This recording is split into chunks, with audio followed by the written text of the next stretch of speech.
A paz do Senhor, seja bem-vindo a mais uma aula aqui do EBD em Foco. Eu me chamo Herberson e nesta aula eu vou ministrar a lição número 1, que tem como título O Chamado para os Gentios. Nós estamos estudando a revista CPAD do terceiro trimestre do ano 2026 e agora nós vamos ministrar aqui e estudar a primeira lição deste novo trimestre, a lição número 1, que é a lição que faz uma introdução geral aí ao que nós vamos estudar nas próximas lições, uma revista que veio aí para falar sobre a questão da evangelização, do evangelismo, do chamado da igreja, que a igreja tem que fazer missões. Na verdade, esse é o único propósito da igreja. A igreja ela participa da missão de Deus no mundo. Ela foi chamada para isso. Nós fomos chamados para fazer a missão de Deus. E essa missão envolve muita coisa. Nós vamos falar aqui especificamente dessa questão do chamado de levar o evangelho a todas as pessoas, levar o evangelho para o mundo. Nós vamos estudar aqui Atos, Atos dos Apóstolos, do capítulo 13 em diante. O livro de Atos dos Apóstolos podemos dividir em duas partes. A primeira parte é do capítulo 1 ao capítulo 12, em que o principal apóstolo ali que lidera a igreja é Pedro, que ele prega basicamente num contexto um pouco mais judaico ali, dentro de Jerusalém, aquela região ali.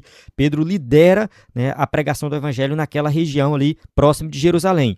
E a partir do capítulo 13, a gente vê ali um protagonismo de Paulo. É claro que o protagonismo do livro como um todo é do Espírito Santo, mas Paulo é o apóstolo que recebe esse destaque dentro do livro de Atos dos Apóstolos para pregar o evangelho aos gentios. Então, a partir do capítulo 13, ele vai levar o evangelho às pessoas que estão fora ali de Jerusalém, fora da Judéia, e o evangelho se espalha por todo o mundo. Então, a gente vai dar esse destaque aqui para o apóstolo Paulo. Então, assim, você que é professor do EBD e quer se preparar para esta revista como um todo, estude o livro de Atos dos Apóstolos. Estude todo o livro. E o foco aqui é do capítulo 13 em diante. Mas estude todo o livro, compre um comentário de Atos dos Apóstolos. Enfim, aqui no EBD em Foco nós vamos disponibilizar muito material para você se preparar. Então você que é professor do EBD e quer aprender mais sobre a lição número 1 e as próximas lições, na descrição do vídeo eu vou deixar o link para vários materiais aí que você vai acessar, que nós temos aqui no EBD em Foco sobre esse tema. Esse tema é um tema recorrente nas revistas da CPAD, já tivemos revistas anteriores que tratou desse tema, então assim, tem muito conteúdo de qualidade que vai te ajudar a entender melhor e ministrar uma aula de excelência na EBD. Eu vou usar aqui o slide em PowerPoint, nosso slide é 100% baseado na revista, com imagens de qualidade, vem pronto para ser usado. Então assim, toda semana, com uma semana de antecedência, o slide já está disponível no site do EBD em Foco. Então, assim, quem é assinante do EBD em Foco, acessa o slide de adultos, de jovens, vários bônus. Então, assim, é um conteúdo de qualidade muito bom mesmo. É garantido o slide toda semana, um slide de qualidade. Você não precisa ficar preocupado se vai ou não receber o slide, se vai ter ou não. Não, está lá. Você tem o seu acesso, você entra, você baixa o slide a hora que você quiser. Com uma semana de antecedência, o slide está disponível. E além dos slides de adultos e jovens, tem vários outros slides aí de bônus que você pode acessar. E também o nosso subsídios, A gente produz conteúdo para a revista CPAD desde 2017, então já tem aí quase 10 anos. Na verdade, na prática, já tem 10 anos. O EBD em Foco começou em 2016. É que a partir de 2017 a gente profissionalizou um pouco mais, mas desde 2016 a gente produz esse conteúdo. São 10 anos de experiência, toda semana aula, material. Então, assim, o EBD em Foco é a melhor plataforma para você aprender a palavra de Deus, aprender sobre as lições do EBD e ministrar uma aula de excelência com um slide de qualidade. Então, acesse o nosso site ebdemfoco.com ou envie uma mensagem no nosso WhatsApp. Estamos sempre disponíveis para lhe responder. Vamos para o textuário da lição que diz assim: E servindo eles ao Senhor e jejuando, disse o Espírito Santo: Apartai-me a Barnabé e a Saulo para a obra a que os tenho chamado. Atos capítulo 13, versículo 2. Então aqui em Atos capítulo 13, o Espírito Santo vai chamar Barnabé e Saulo, no caso aqui ele ainda está sendo chamado de Saulo, mas depois ele é chamado de Paulo, porque Saulo é mais no contexto judeu, e depois Paulo é o nome dele para os gentios. Não é que Deus mudou o nome de Saulo para Paulo, não é isso. É mais a questão do contexto mesmo, da transliteração do nome, que soava melhor. Então, Saulo vem de Saul, é mais comum na Judéia. Fora da Judéia, Paulo era mais comum. Por isso que o nome dele, enfim, o livro de Atos dos Apóstolos faz essa mudança aí, se eu não me engano, a partir do capítulo 13 em diante, ali ele é chamado de Paulo. Mas, enfim, o Espírito Santo vai chamar esses dois grandes homens para fazer essa obra missionária. Mas na frente a gente vai destacar isso aqui e explicar por que eles foram chamados. Verdade prática: quando a igreja ouve o Espírito, o evangelho avança e vidas são alcançadas para a glória de Deus. Então, de fato, a igreja precisa estar conectada com o Espírito Santo, precisa orar, jejuar, buscar. Então, assim, a igreja que faz isso, ela vai avançar na pregação do evangelho, vai enviar missionários, vai fazer tudo para a glória de Deus. Leitura bíblica em classe se encontra em Atos, capítulo 13, do versículo 1 ao versículo 12. Então, avançando aqui, né, para a gente ganhar tempo no vídeo. Né, mas observe que aqui eles já começam a viajar. Né? Então, aqui já é a primeira viagem missionária de Paulo. Ele vai viajar e pregar o evangelho.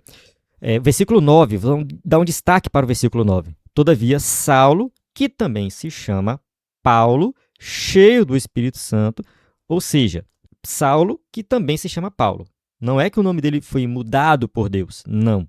Né? A gente estudou na revista anterior, Abrão mudou para Abraão, Sarai mudou para Sara, né? Jacó mudou para Israel, mas nesse caso aqui não. Nesse caso aqui é questão de contexto mesmo. A partir de agora, né, o livro de Atos dos Apóstolos se concentra entre os gentios, tá bom? Vamos para a introdução da lição que diz assim: Lucas registra o cumprimento progressivo da promessa de Jesus em Atos capítulo 1, versículo 8. O evangelho alcançaria Jerusalém, Judeia, Samaria e chegaria aos confins da terra. Então observe que aqui não necessariamente é uma sequência lógica. O evangelho ser pregado primeiro em Jerusalém, depois em Samaria, para depois chegar aos confins da terra. Mas é tudo ao mesmo tempo, basicamente é isso, tudo ao mesmo tempo. Quando o evangelho se expandiu entre os gentios, ele não significa que ele deixou de ser pregado em Jerusalém. Ele continuou sendo pregado em Jerusalém e até hoje ele deve ser pregado em Jerusalém. Então, assim, está ali Jerusalém, Samaria, próximo, né? Então a região mais próxima ali, e aos confins da terra, no caso, para todos os povos, para os gentios. Para quem não sabe o que é um gentio, o gentio é aquele que não é judeu, tá bom? Então, assim, gentio, os gentios, quem são os gentios? Aquelas pessoas que nasceram fora da Judéia. Não judeus são gentios. Nós, por exemplo, somos gentios. Mas, enfim, vamos lá. Os capítulos 13 a 28 marcam a grande virada da narrativa, quando o foco deixa de ser Jerusalém e passa a Antioquia. Então, a cidade de Antioquia ela ficava a 500 quilômetros de Jerusalém e a 50 quilômetros do mar Mediterrâneo. Então, ela ficava um pouco para dentro, né? Ela não ficava na beira do mar. O mapa aqui eu acho que exagerou um pouco, colocou ela muito para dentro, talvez não fosse assim, mas ela ficava na beira do rio. Tá? Esse rio aí, eu acho que é o rio Orontes, é o rio que passava perto ali de Antioquia e ele dava acesso ao mar, tinha acesso ao mar. Então as pessoas pegavam um barco ali e ia para o mar e viajavam, era o que Paulo fazia. Mas ela não ficava na beira do mar Mediterrâneo, tá bom? Então é uma cidade muito importante, uma cidade grande. Antioquia, enfim, a gente não tem assim, dados confiáveis, mas algumas estimativas dizem que tinha 800 mil habitantes. Então, assim, não era uma cidadezinha qualquer. Até hoje, uma cidade de 800 mil habitantes é uma cidade gigantesca, era a terceira maior cidade do Império. Então, assim, é uma cidade realmente importantíssima, né? E ela exerceu esse papel aí, né, de, enfim, a partir dela, o evangelho se expandir para todo mundo. Tá? Foi uma igreja que, a igreja de Antioquia foi a igreja que enviou muitos missionários. É dessa igreja, caracterizada por diversidade, sensibilidade espiritual e prática missionária madura, que o Espírito Santo convoca Paulo e Barnabé para a evangelização dos gentios. Então é a partir dessa igreja, né, uma igreja que realmente tinha diversidade, porque pessoas do mundo inteiro estavam lá. Então uma igreja que tinha sensibilidade espiritual, porque o povo orava, buscava, jejuava. Então assim, eles realmente enviaram missionários, né, e o evangelho se expandiu a partir de Antioquia. A partir desse ponto, o ministério de Paulo torna-se central e o Espírito é mostrado como o verdadeiro condutor da expansão cristã. Então a igreja se expande não por causa de homens, mas por causa do Espírito Santo que está conduzindo a igreja. A missão gentílica nasce, portanto, não como estratégia humana, mas como resposta ao chamado direto do Espírito para alcançar as nações. Então, sim, todas as nações deveriam ser alcançadas e isso acontece através do chamado do Espírito Santo. O Espírito Santo está com Paulo, com Pedro, com todos os apóstolos. Né? No caso, o Espírito Santo está conosco, né? Ele quer nos capacitar para pregar o Evangelho. Tópico 1. O nascimento da missão gentílica. 1.1. Antioquia, um centro escolhido por Deus. Vamos lá. Fundada por Seleuco Nicato em 300 a.C., Antioquia da Síria tornou-se a terceira maior cidade do Império Romano, atrás apenas de Roma e Alexandria. Eu não coloquei aqui o mapa do Império Romano, mas seria interessante você dar uma pesquisada depois, porque o Império Romano, ele pegava ali toda aquela região de Roma, região da Grécia, aí ia ali para aquela região do Oriente Médio, onde está Israel, e pegava também o norte da África. Então, ali no norte da África ficava Alexandria, que era uma cidade muito importante, né? Ficava no Egito. Roma, que era a capital do Império, a cidade com mais de 1 milhão de habitantes. Então, assim, são as 3 grandes cidades do Império. E nessas 3 grandes cidades, o Evangelho chegou. E Antioquia exerceu um papel muito importante. A igreja em Antioquia foi uma igreja que realmente cresceu e desenvolveu muito. Culturalmente greco-helenista, abrigava significativa população judaica e exercia forte influência intelectual e comercial. Contando com o porto de Seleucia, foi ali que os discípulos foram chamados cristãos pela primeira vez. Então, assim, Antioquia era uma cidade que tinha a cultura grega. No caso, o greco-helenista aqui é nesse sentido, de que eles falavam grego, eles tinham a cultura grega, adoravam os deuses gregos, né, e estava localizado ali nessa região da Síria, que é um pouco acima, né, da Judéia. Então, está ali naquela região, né, e é uma cidade comandada pelo Império Romano, como a gente já comentou anteriormente, né? Então, assim, ali tinha um porto, né? E quando tem um porto, tem muito comércio e vem muitas pessoas de fora. Então, isso, enfim, era comum naquela época, naquela cidade. Toda cidade tinha um porto, era uma cidade rica e desenvolvida. E os discípulos ali foram chamados de cristãos pela primeira vez. Então, a primeira vez que eles foram chamados, né, de cristãos, e está até hoje, né? Justamente são seguidores de Cristo. Não por acaso, Deus escolheu Antioquia como base da missão gentílica, transformando aquela igreja em um centro de envio para as nações, uma verdadeira base missionária de envio às nações.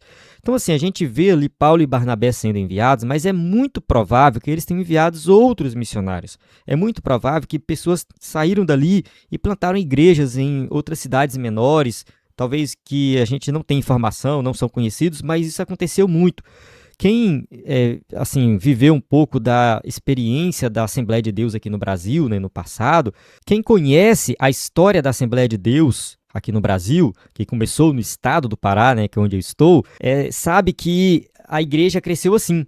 Uma pessoa se convertia ali na capital, no caso em Belém, né, que era o centro, e aí ia para o interior, chegava lá, fundava uma igrejinha, e a partir daquela igreja as almas iam se salvando, a igreja ia crescendo, e depois fundava outra igreja, e essas pessoas não são conhecidas, a gente não sabe quem são elas, o nome delas, mas foi assim que a igreja cresceu, a igreja se expandiu dessa forma. Então, assim, a gente fala muito de Paulo e Barnabé, mas muitos outros crentes, usados pelo Espírito Santo, pregaram o evangelho a partir de Antioquia, né, saíram de Antioquia, foram para as cidades menores, né, e a igreja desenvolveu e cresceu. Tem várias igrejas que Paulo passava ali, né, que a gente não sabe quem foi que fundou. Paulo chegou lá e já tinha crentes, já tinham pessoas lá. A gente não sabe, por exemplo, quem fundou a igreja de Roma, lá em Roma. Como que o evangelho chegou a Roma? Nós não sabemos. Não foi nenhum dos grandes apóstolos que fundou a igreja em Roma. Então, assim, era muito comum, né, sair crentes desconhecidos, né, desconhecidos para nós, né, e fundar uma igreja. Tópico 1.2, profetas e doutores servindo ao Senhor. A liderança local reunia profetas e doutores, no caso mestres também, né? Doutores e mestres, a mesma coisa, ministérios que, após o período apostólico, tornaram-se pilares da edificação da igreja. 1 Coríntios, capítulo 12, versículo 28, a uns estabeleceu Deus na igreja, primeiramente apóstolos, em segundo lugar profetas, em terceiro lugar mestres, depois operadores de milagres, depois dons de curar, socorros, governos, variedades de línguas. A questão dos dons espirituais e dons ministeriais é muito importante. A gente já teve lições aqui sobre esse tema. Qualquer coisa eu vou deixar o material aí disponível para, né, você dar uma estudada e aprender um pouco mais sobre isso. Já tivemos lições anteriores aí que tratou disso, né? Então tem muito material sobre esse tema. E aqui a gente observa que tem profetas, doutores, no caso tem os apóstolos. Então os apóstolos vêm em primeiro lugar.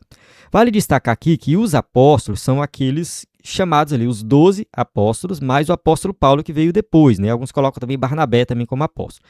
Enfim, então totalizando aí 13 ou 14 apóstolos. Não vou entrar aqui nessa polêmica dentro da questão dos apóstolos, mas o apóstolo é aquele que foi chamado diretamente por Cristo. Então, eles tinham autoridade na igreja primitiva. Então, quando a gente vê apóstolo dentro da Bíblia e no Novo Testamento, está falando daquele grupo específico. Depois dos apóstolos, vem os profetas. O profeta aqui, ele não tem a mesma autoridade que o profeta do Antigo Testamento. Sempre que eu toco nesse ponto, o pessoal às vezes fica meio na dúvida, acha um pouco polêmico, porque a gente sempre tem aquela ideia de que o profeta é a pessoa que vai falar em nome de Deus e o que o profeta falar a gente tem que obedecer. Isso era no Antigo Testamento. No Novo Testamento, a Bíblia diz que enquanto um profetiza, os outros julgam a profecia. Então, a profecia no Novo Testamento ela tem um caráter bem diferente do Antigo Testamento. Nós podemos dizer que o equivalente ao profeta do Antigo Testamento no Novo Testamento são os apóstolos. Profeta no Antigo Testamento, apóstolo no Novo Testamento. Eles são equivalentes. Por quê? Porque os apóstolos andaram com Jesus, conheciam Jesus e eles receberam a missão diretamente de Jesus. Paulo não andou com Jesus, ali, enfim, enquanto Jesus estava vivo, mas Paulo, como ele mesmo diz, aprendeu diretamente com Cristo. Jesus apareceu para Paulo na sua conversão e provavelmente em muitos outros momentos Paulo teve experiências diretamente com Jesus. Então, assim, Paulo aprendeu também diretamente de Jesus e ele recebeu o chamado diretamente de Jesus. Então, Paulo também é um apóstolo. Então, os apóstolos, eles andaram com Jesus, então eles tinham autoridade. O que eles falavam era autoridade. Depois que eles morreram, acabou essa autoridade, não tem mais.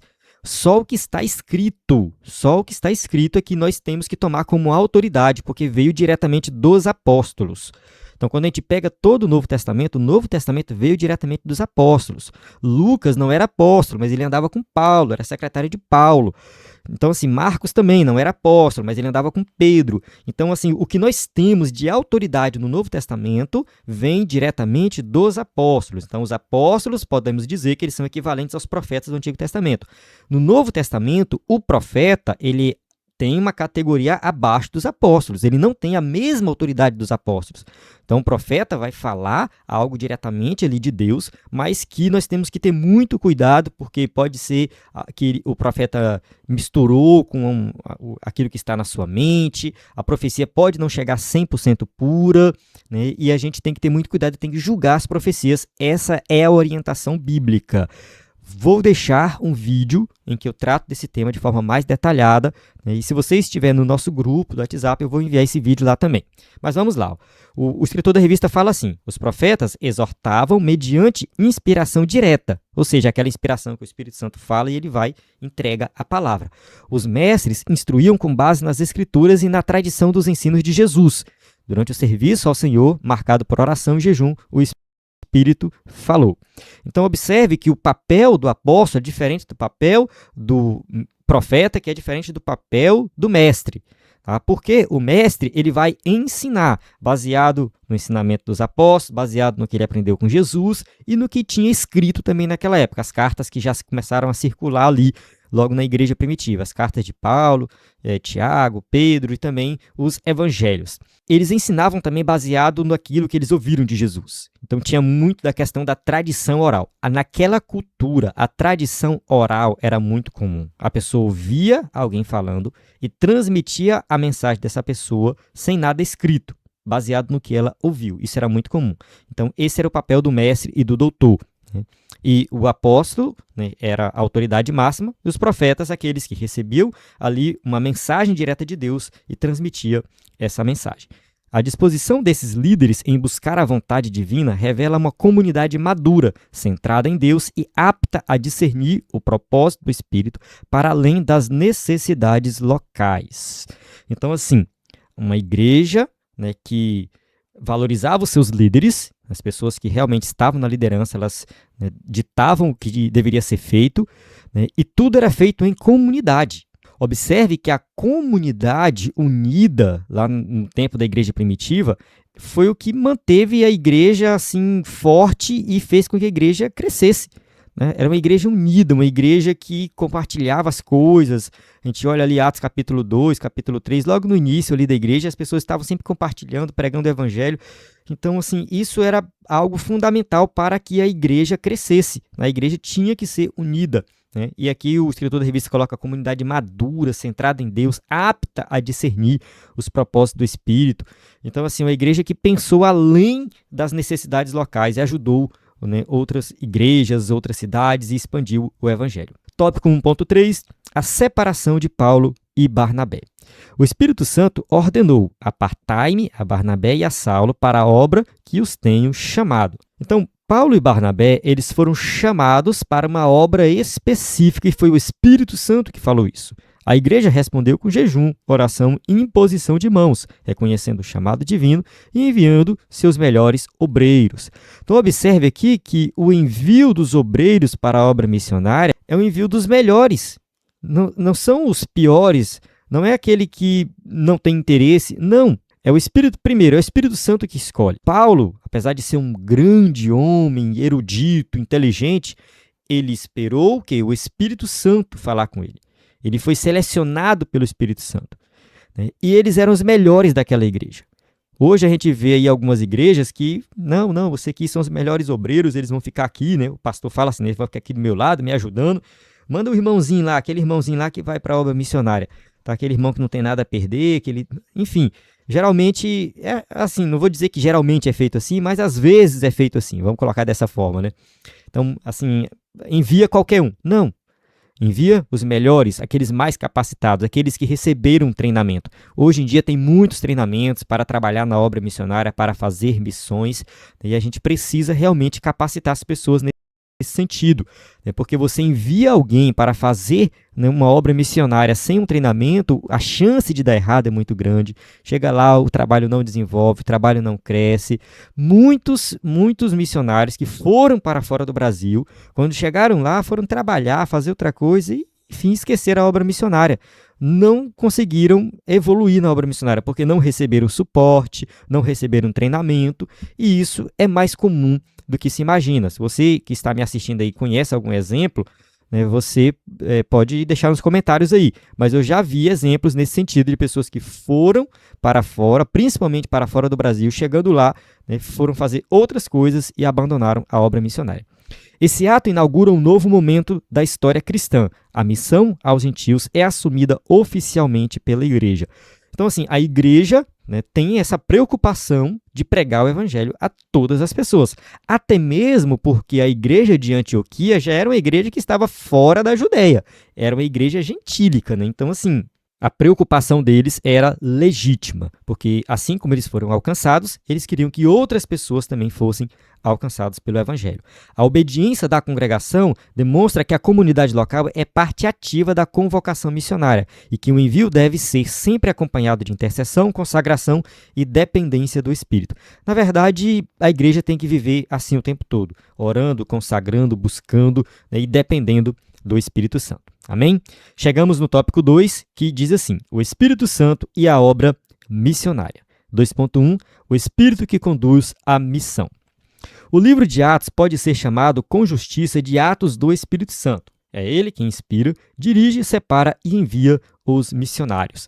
Essa questão do nome do livro de Atos, sempre que a gente estuda, né, nos cursos de teologia, tem várias propostas ali, né? Então, assim, se você já estudou teologia, você já deve ter visto isso. Quando vai estudar o livro de Atos, alguns gostam de falar Atos do Espírito Santo. Não é Atos do Espírito Santo, porque Jesus está presente. Então, Atos do Espírito Santo no poder de Jesus. A outros falam assim, não, mas Deus também está agindo. Então, Atos do Espírito Santo no poder de Jesus, sobre a supervisão do Pai. O pessoal começa a colocar os nomes aí, né? E, enfim, de certa forma, está aqui Pai, Filho e Espírito Santo agindo de forma sobrenatural ali na igreja primitiva. Então, os atos, né, é da Trindade.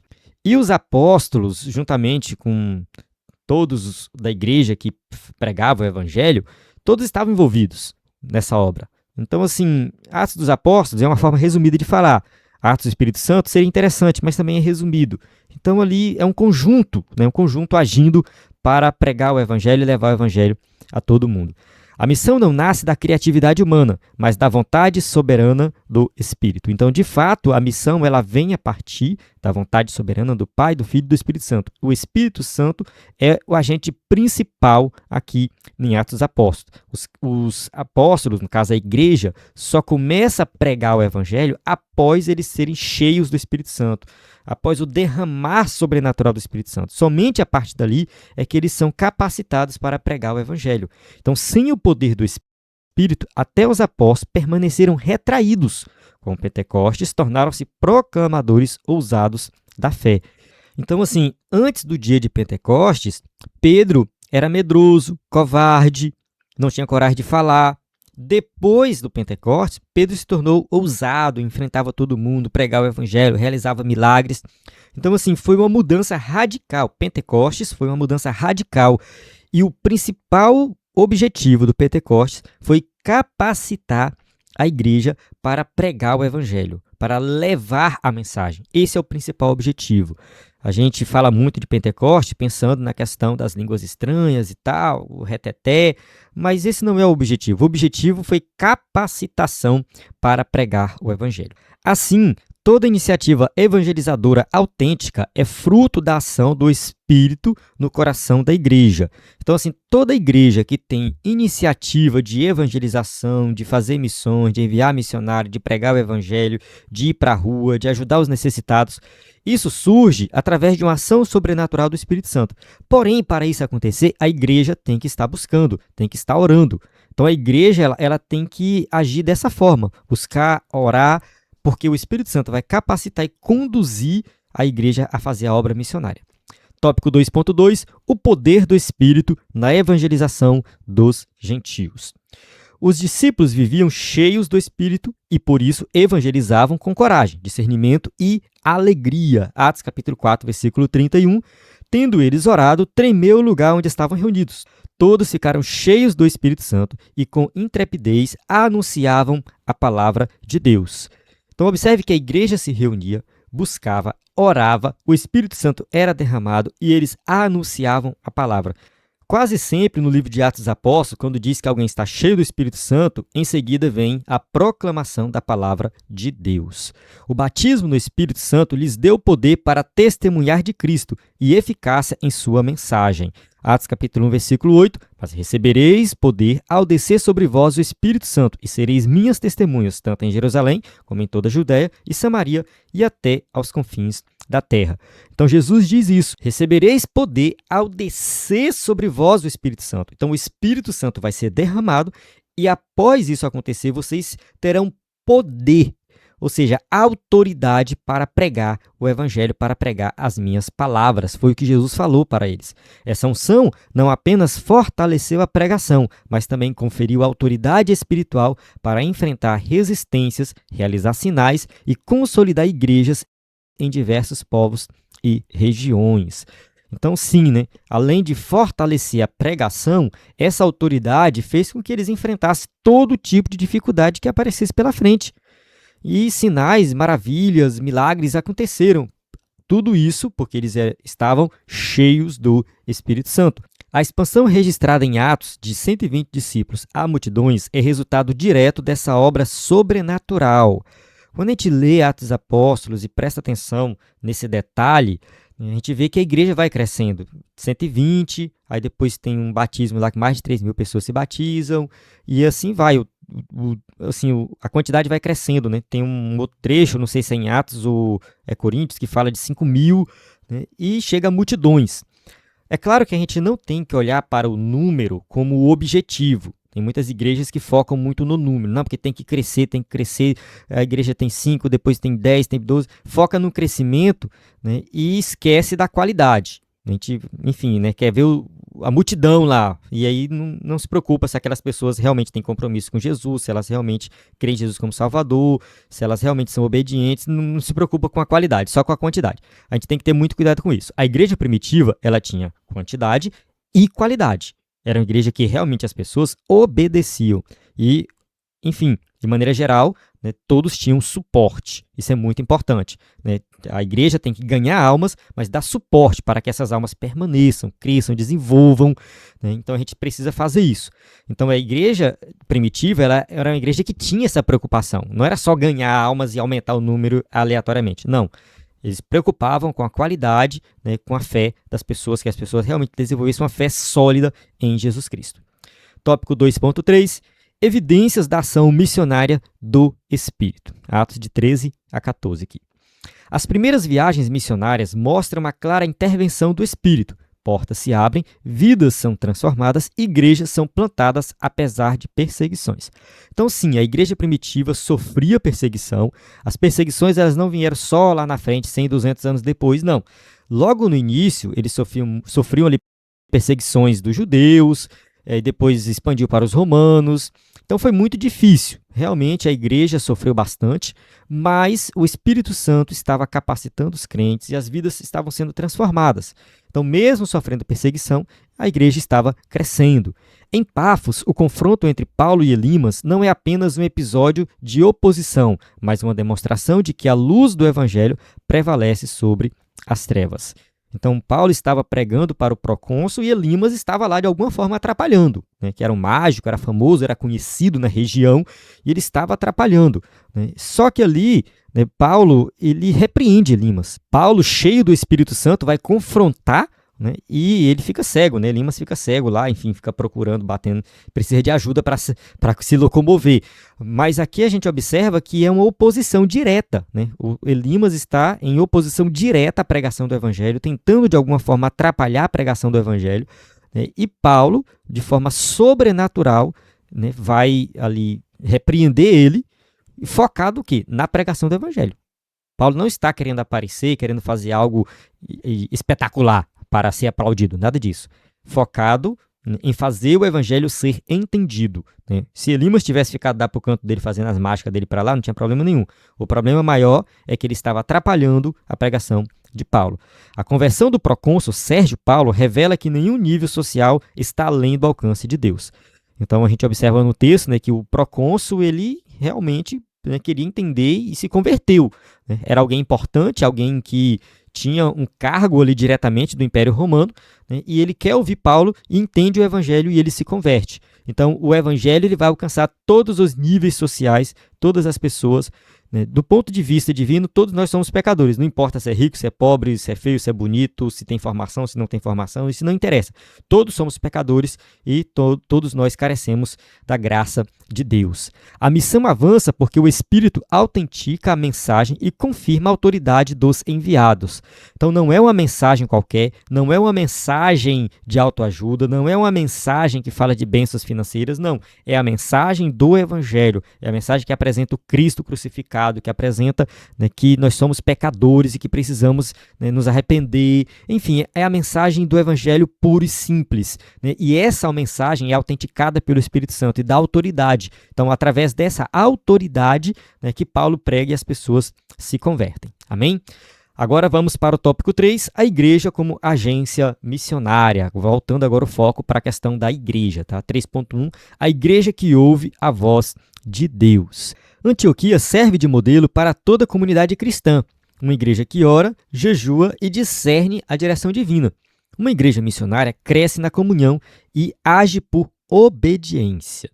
Então, sim, né, a igreja de Antioquia era uma igreja que buscava, que orava e que vivia na dependência do Espírito Santo. Era Deus que direcionava tudo que a igreja fazia.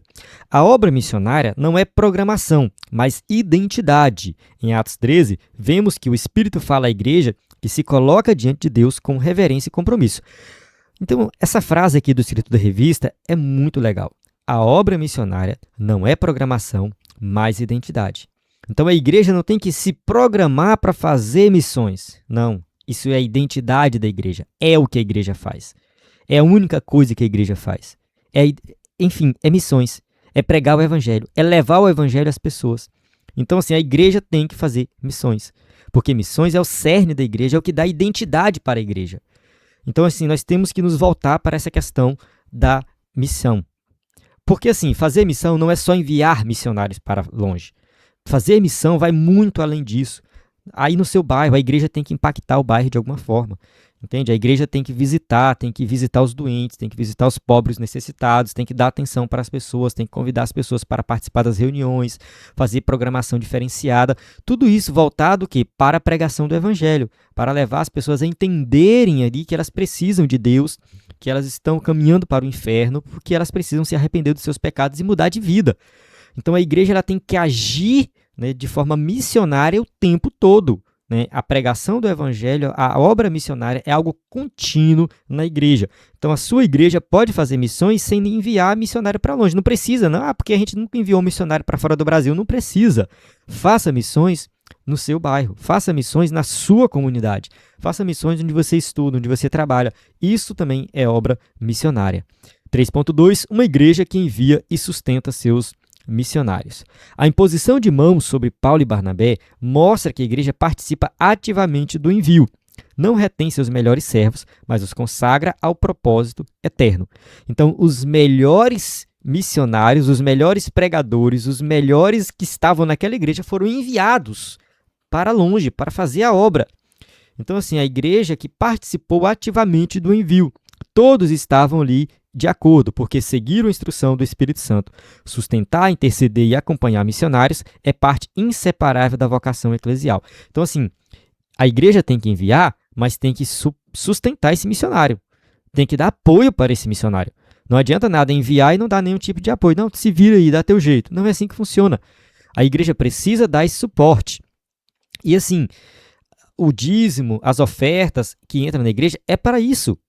É para fazer a obra missionária. Se não estiver voltado para isso, tem algo errado. Se a igreja fala, não, a gente não tem verba para mandar um missionário, para sustentar um missionário, tem algo errado aí. A igreja não está sabendo organizar a questão das finanças, porque a igreja precisa, né, dar essa segurança para o missionário. O missionário que vai fazer missões e viver exclusivamente das missões, ele precisa realmente chegar no local e ter esse apoio da igreja. Assim como Antioquia se tornou um centro de envio, cada igreja local é chamada a tornar-se base de operação para que o evangelho alcance novos povos e culturas. Então, assim, Antioquia se tornou um grande centro de envio de missionários. Mas cada igreja hoje, né, tem também esse papel. Pode se tornar base de operação. Porque nós, como crentes, somos representantes de Cristo aqui na Terra. E todos nós temos esse compromisso de pregar o evangelho. Tópico 3.3. Uma igreja que cumpre a grande comissão. A ordem de Jesus permanece: ir, pregar, fazer discípulos e alcançar as nações. No mundo, ainda há povos que nunca ouviram o Evangelho. Mateus capítulo 28, versículo 19 a 20. Ide, portanto, fazer discípulos de todas as nações, batizando-os em nome do Pai, do Filho e do Espírito Santo, ensinando-os a guardar todas as coisas que vos tenho ordenado. E eis que estou convosco todos os dias até a consumação do século.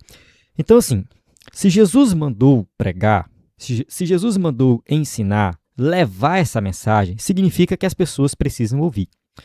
E se tem gente que nunca ouviu o evangelho precisa chegar até essas pessoas, porque elas estão morrendo condenadas. O evangelho precisa alcançar essas pessoas. Então, assim, nós temos que pregar o evangelho em todo mundo. E tem lugares que o evangelho já foi pregado. Tudo bem, já foi pregado. Mas observe que Jesus fala assim, ensinando-as a guardar todas as coisas que vos tenho ordenado. Então, não é só chegar e pregar, é ensinar. É chegar e mostrar que tem um estilo de vida diferente, que tem um comportamento diferente. E isso vem através de uma mudança sobrenatural que o Espírito Santo faz na nossa vida. Então, a igreja tem que enviar o missionário para pregar o evangelho e cuidar dessas almas e cuidar dessas pessoas. Tá? E aí elas vão batizar e vão permanecer no evangelho. Então, a gente precisa ter todo esse cuidado de fazer a obra completa. Não é só chegar e pregar, mas é ensinar.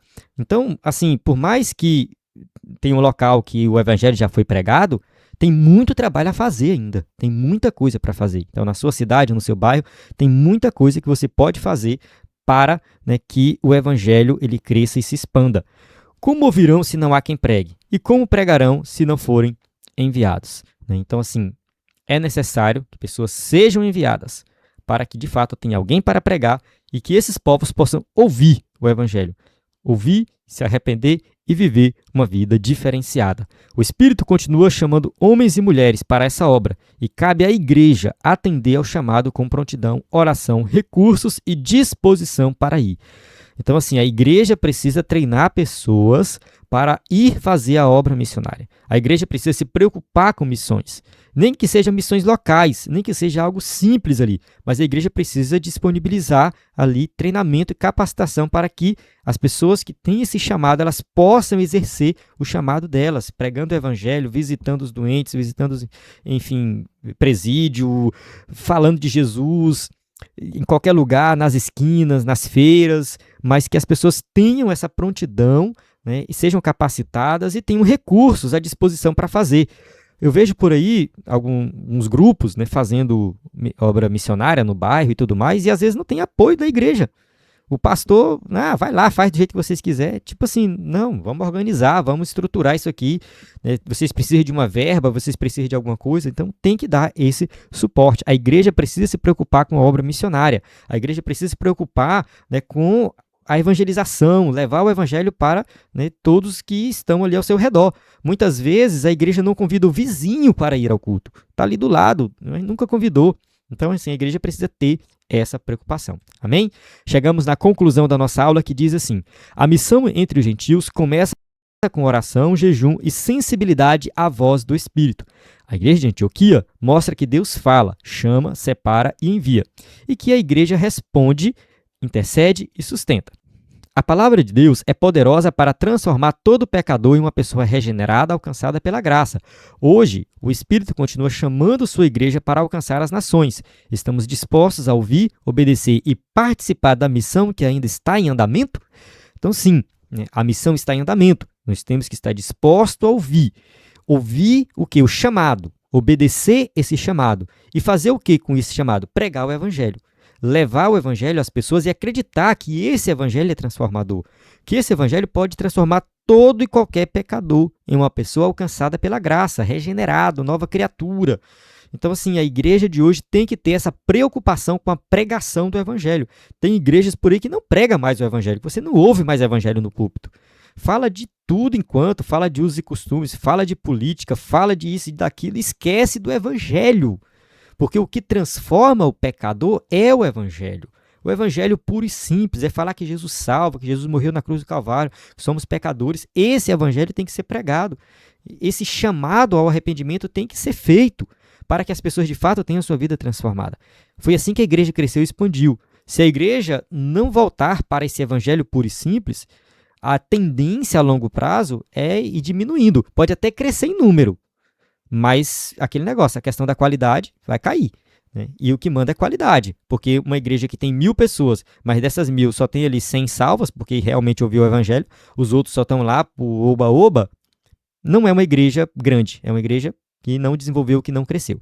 Mas enfim, né? Isso é tema aí que a gente vai tratar mais na frente, quem sabe eu faço algum vídeo extra, alguma coisa mais adiante aí, que a gente vai tratando desses temas aqui e vai surgindo coisas novas. Deixa no comentário aí também o que você achou da aula, o que precisa melhorar, e a gente vai fazendo coisas novas aí para melhorar o entendimento desse assunto, amém? Então aqui nós temos as perguntas para quem usa o slide aí na igreja. Mais uma vez reforçando nosso conteúdo, nosso site, ebedenfoco.com, nosso conteúdo aí, slide adultos, jovens e vários outros bônus, nosso aplicativo também que você pode baixar no seu celular. Então, na plataforma EBD em Foco, você tem tudo o que precisa para ministrar uma aula de excelência na EBD. A paz do Senhor, até a próxima aula.